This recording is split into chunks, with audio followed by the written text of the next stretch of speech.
10 pientä mutta isoa onnistumista. Ensimmäinen. Kun USB menee oikein päin.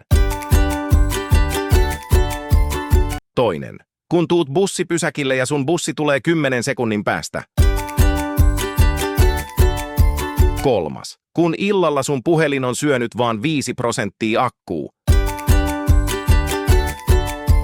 Neljäs. Kun unohdit tehdä läksyt ja ope unohti tarkistaa ne.